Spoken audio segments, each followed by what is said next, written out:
Hey guys, what's up? There is a pretty cool movie out right now called Jupiter Ascending, which I like the title, Jupiter Ascending. It's a pretty cool title. And it's a science fiction movie about this woman who she's basically just a regular woman on Earth and she doesn't know anything about her fate or whatever it is. And then she finds out because she's abducted by aliens that she's actually queen of the galaxy, or not like the only queen of the galaxy, but a queen of a certain part of the galaxy.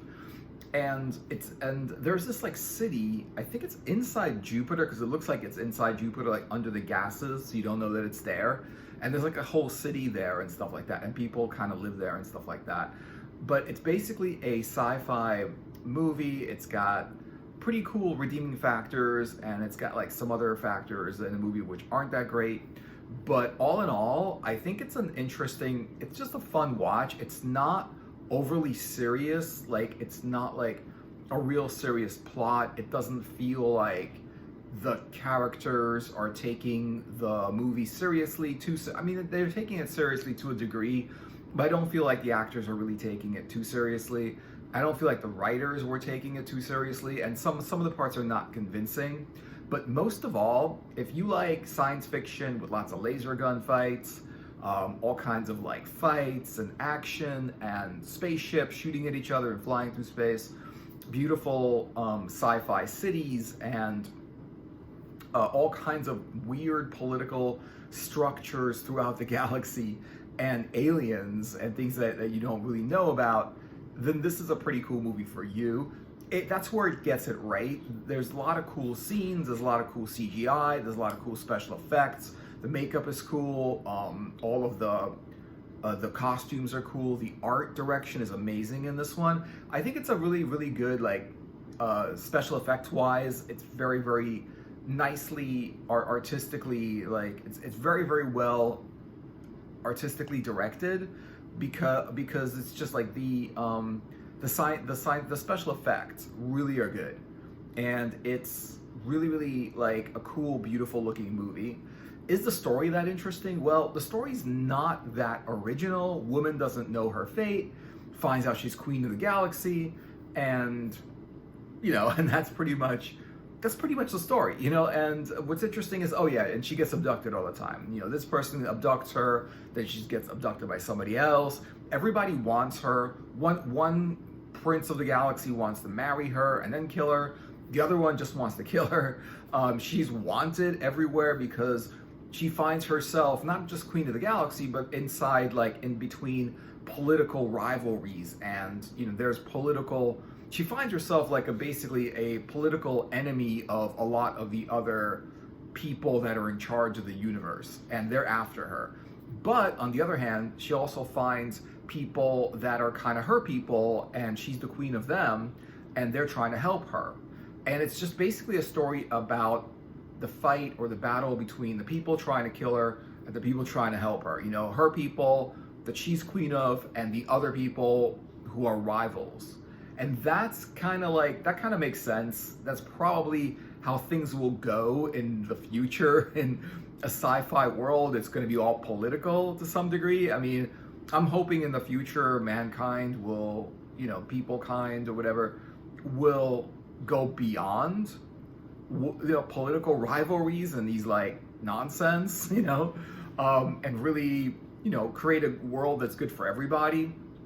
But so far, I guess they haven't evolved past that point. So, I mean, it's got to be about something. There's got to be some tension in it. So there's that. Some of the people some of the characters in the movie, it's like they're not too convincing. They look just a little bit fabricated. They don't look like they can be real characters. Like, one of the characters he's also like a king of a part of the galaxy that he just wants her killed for whatever reason, and I guess because like her people are rivals of his, so he just wants her killed. And he's got this weird voice.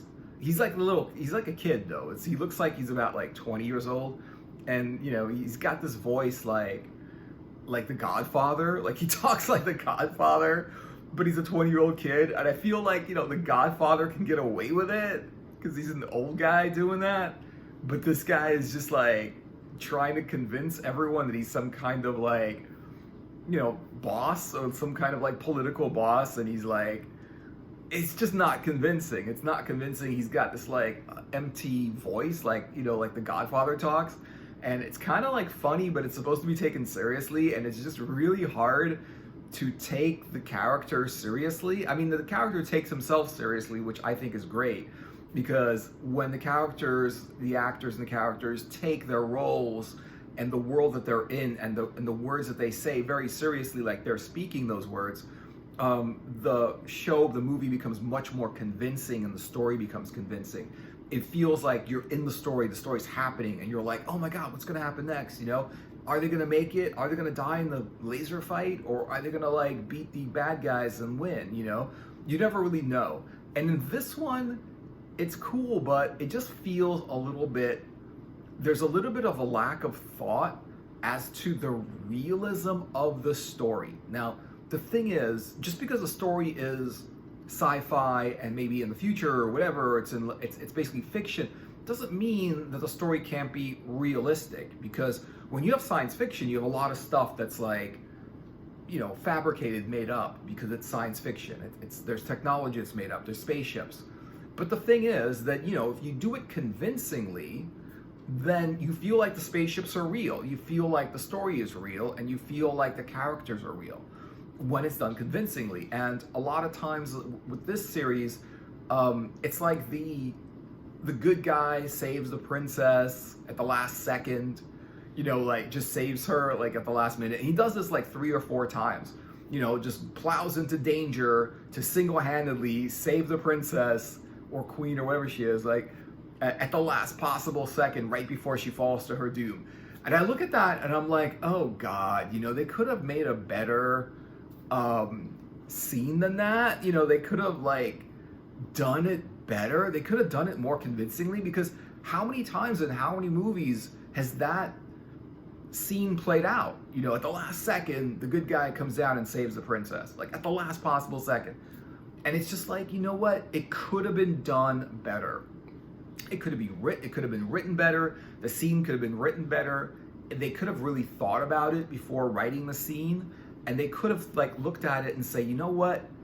This has been done before, and this is not original. And this scene is like something that, even though it's a cool scene, it's a scene that the viewer is going to expect is going to happen and has seen before in other movies over and over again many times.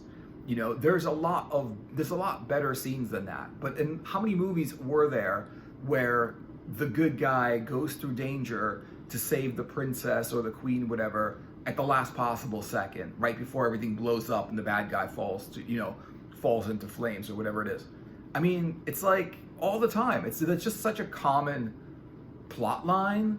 And it's just like lack of like, they could have just been like, okay, he saves the princess, but like, they could have done it in a different way. Like, instead of just like grabbing the princess and like saving her at the last minute, there could have been a fight with the good guy and the bad guy, which there wasn't. That would have been just a little bit different, and it would have been a little bit more realistic than the good guy, like saves the princess at the last possible minute right before she's about to fall to her death. And there's just lack of.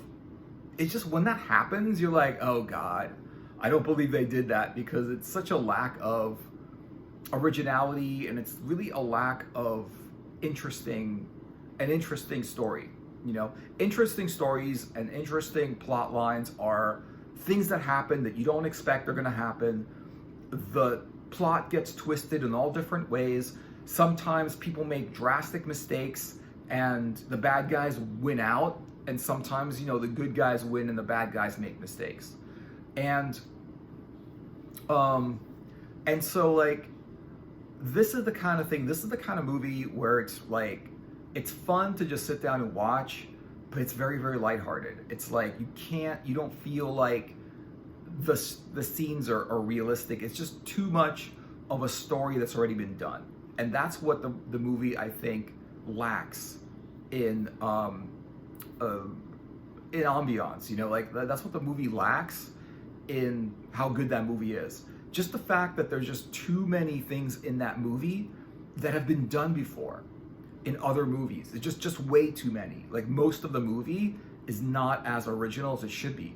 For example, the woman that becomes queen of the universe, she's, before she realizes she's queen, or they tell her she's queen or whatever, she's basically living on Earth, and she's living with her Russian family, and basically she's just regular woman living with a Russian family, and then finds out she's queen of the universe. I mean, that's been done before. That's been done so many times. Oliver Twist. He's just a kid thinks he's an orphan, becomes a thief, and then realizes that his parents are really around, and they're rich people, and then he becomes rich. Like, all of these like plot lines have been done.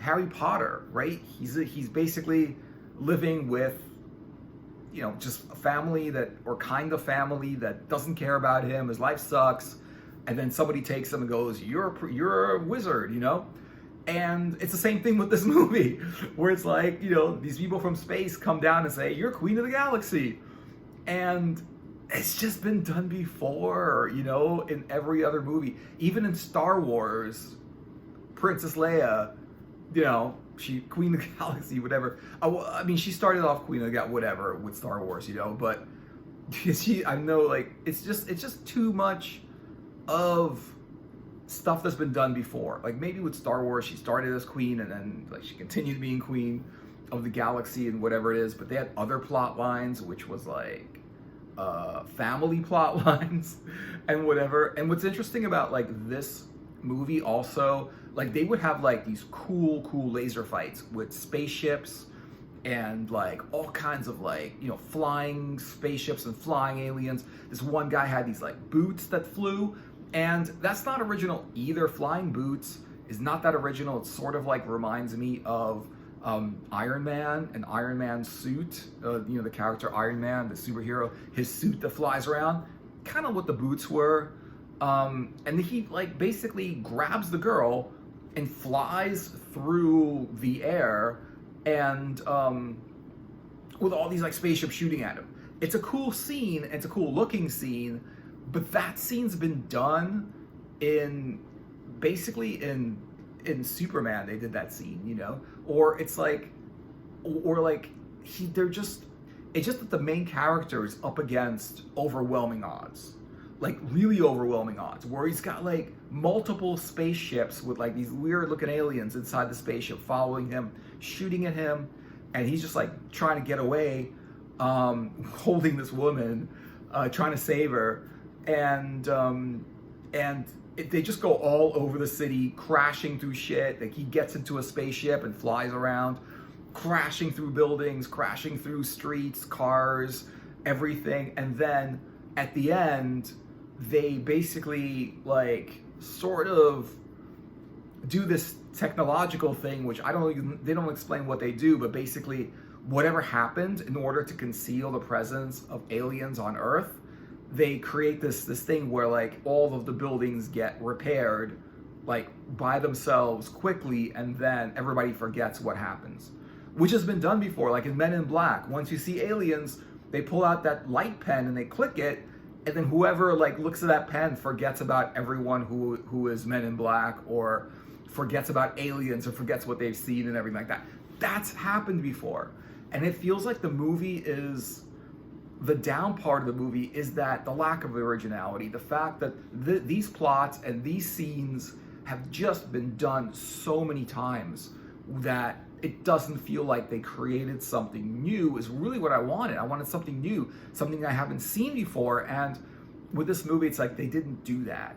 They just gave you a campy, like, sci-fi movie with a lot of action. That's really what the movie did well, is a lot of action that just doesn't do anything new and isn't there to be taken too seriously at all. It's just like a lighthearted, just to take it lightly and not take it seriously, and just sit back and enjoy all the special effects and all the fight scenes and the laser guns and the spaceships and all that. Because that's what it does right. It's a good action movie. But beyond action, it's just that it's not a convincing movie. It's not convincing that these 20-year-old kids are kings of the galaxy, It's not convincing that a woman that doesn't know anything about her fate or doesn't know that she's queen of the galaxy would actually be living with a family on Earth, and she's like in her 20s, I guess, and know nothing about who she really is, and then gets taken by aliens who do know who she is, and then she takes her rightful place as queen of the galaxy. It's, and then there's more to it, but I don't want to spoil any part of it. However, all that said, I do recommend watching it. I thought it was cool. I liked it. I enjoyed it, mainly because of the action scenes. They were really good. Definitely, and a lot of people like, oh, CGI movies, it's just all about the special effects. I honestly like CGI movies, as long as it's not a bad movie with just good special effects, obviously, but I still like it. I mean, I like the special effects. I like the art direction in this movie. I liked how everything looked. I liked the spaceships, how the aliens looked, the concept of it. I liked the fact that she was princess of the universe, and then she basically went from her life on Earth to life in some technological city in the galaxy and whatever. I like the fact that basically Earth wasn't really part of that because Earth wasn't technologically advanced enough. There's another little thing in the story which was just such a copy of another movie.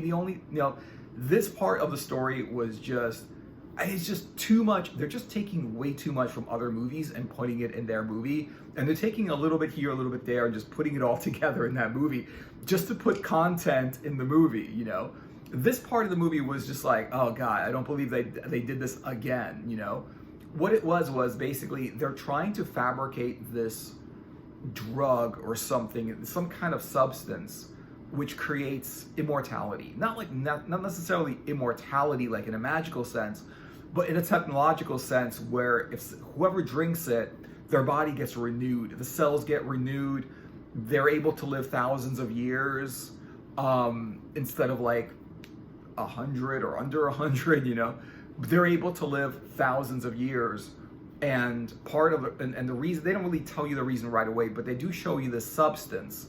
And it's just like this whole room full of this glowing liquid thing that they explain, like if you drink it, you get longer life, which is sort of like, that's not an original thing, It started with the fountain of youth, right? That was a story, that was a concept back in like the older stories of folklore, was like the fountain of youth. People were actually looking for a fountain of youth.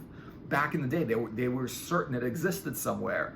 And there were adventurers trying to like find this fountain of youth.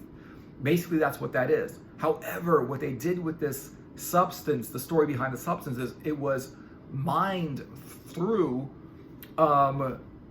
people. They would basically abduct people and put them in these like capsules or something where they will abduct the kind of like the serum would come from people. And like one tube of serum would be consistent from, it would come from like 100 people. So they would basically abduct people to put them into stasis so that they can like take out this, so they can kind of like create this like, take out this serum from their body in order for them to have immortality or longer life, which is exactly what they did in Matrix. The Matrix was the same concept, Machines were using people as batteries to run the machines, because machines needed batteries. Just like people need to eat, machines need electricity or some kind of electrical charge or something like that, and batteries. So so that wasn't original, and neither was like, it just felt like a copy of the Matrix. It just felt like it was just taken from so many different places. If that was all taken from one place, you could say that's plagiarism, but it wasn't taken from one place.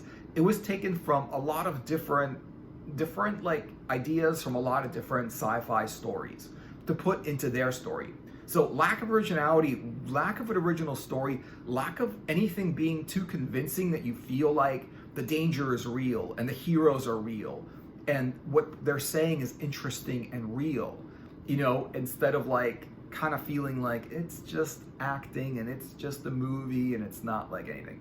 So because of that, it's just, you can't take that movie seriously, and it doesn't give you that really good enjoyment of a convincing movie that makes you feel like you're in the movie, you know, and you kind of take it more seriously. You kind of like believe what's happening, and you feel like it's real, and you feel like it could really, really happen. And that's not what they do. It's just too many storylines from other movies put together. So that's the downside of it. However, even with all that, I still think it's worth watching because it's entertaining. That's what they did, and I guess the whole point of movies is to be entertaining, right? It's entertaining. It's fun to watch. The heroes win. It's a feel good kind of movie where like heroes win, you know, villains lose. But that's kind of to be expected in almost all movies. Like 95% of movies, the heroes win, the villains lose, right? But it's not like, even though if the hero wins, you want to see how they win, and you want to see how close they get to losing, or how many times they do have to lose in order to eventually win, you know. And so in this movie, that's there, and if you don't take it too seriously or expect too much from it, then it's a fun sci-fi flick. I just think that the special effects are cool, the characters are cool. I like a lot of the visuals in the movie, and I like the characters. I like the actors and the actresses because they're really cool. They're good characters, and they really do make you enjoy listening to them and watching them and watching the movie. It is a little bit convincing, and sometimes you don't know if the princess is in danger or not, and whatever it is. But a lot of the time, they really drop the ball on plot. They really drop the ball on originality and on kind of like interest, you know. They drop the ball on interest. They don't say enough interesting, original things that make you think, wow, this movie's like brilliant, you know. It's not brilliant. It's just fun, and it's just nice to watch, and beyond that, it's no big deal. Still recommend it, still like it. Jupiter Ascending, I love the name, I love the concept, and I love all the sci-fi action and everything in it. So yeah, that's what I think of it. Let me know what you guys are thinking in the comments. Like and subscribe. Thanks for watching the video. Hope you enjoyed it. Have a great day, and I will see you guys in another video later.